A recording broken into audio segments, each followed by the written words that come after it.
Onthou 1 Korintiërs 2 vers 16, waar daar in die Griekse Bybel staan, ons het die denkwyse van Christus. In die Nuwe Lewende Vertaling staan daar, ons is ingestel om soos Christus te dink. Wat ons moet weet, is dat Jesus beslis wil hê ons moet nie dink, en dat ons soos hy moet dink. Daar in Matteus 9 lees ons in die eerste paar verse dat Jesus 'n verlamde man genees het deur net vir hom te sê, vriend, wees gerus, jou sondes word vergewe. En natuurlik het die skrifgeleerdes hulle vererg en sommer gesê, hy praat godslasterlik. En wat sê Jesus dan? In vers 4 staan daar, hy het geweet wat hulle dink. En hy sê vir hulle, waarom het julle sulke slegte gedagtes in julle harte?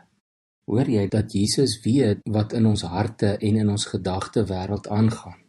En dan nog 'n voorbeeld in Matteus 15, kla die fariseërs omdat die disippels nie al die Ou Testamentiese reinigingsgebruike stiptelik nakom nie. En dan verduidelik Jesus vir die skare wat dit is wat 'n mens onrein maak. Hy sê dit is nie wat ons eet of wat by die liggaam ingaan nie. In vers 18 sê hy dit is wat by die mond uitkom, want dit kom uit die hart. En dit is die dinge wat die mense onrein maak, sê hy. Matteus 15 vers 19. Uit die hart kom slegte gedagtes. En dan noem hy 'n klomp voorbeelde.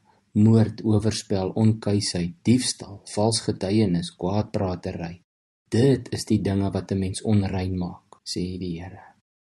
En hier hoor ons Jesus Christus se hart, wanneer dit kom by ons as nuwe mense, wat met ons bekeerde harte en gedagtes nuut moet dink. Hierdie deur die Gees geïnspireerde woord wat mens geword het dit so opgeteken dat ons veral versigtig moet wees wat in ons hart aangaan of in ons gedagtes. Dat ons ons harte en ons gedagtes moet beskerm, want dit bepaal inderdaad ons hele lewe. En nou is dit my oproep vir ons as kinders van die Here. Laat God jou vandag verander en nuut maak, deur ook jou denke te vernuwe, deur jou vandag op 'n nuwe manier te laat dink. Dink nuut, dink soos Jesus. En hoe doen ons dit prakties?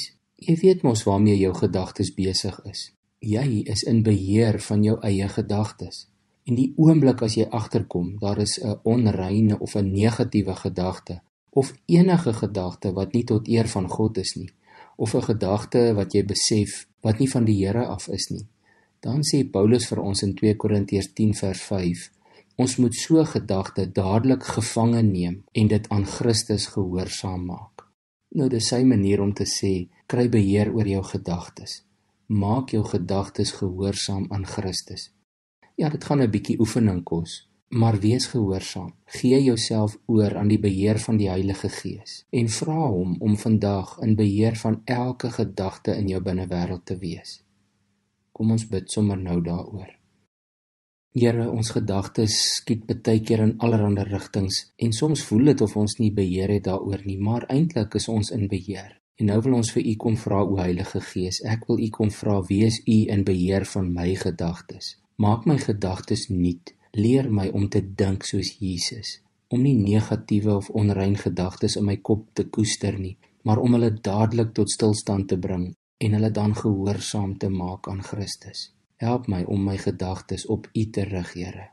En help my om te fokus op alles wat waar, edel, reg, rein en mooi is. En alles wat prysenswaardig en positief is. Lei my gedagtes en maak my gehoorsaam aan U.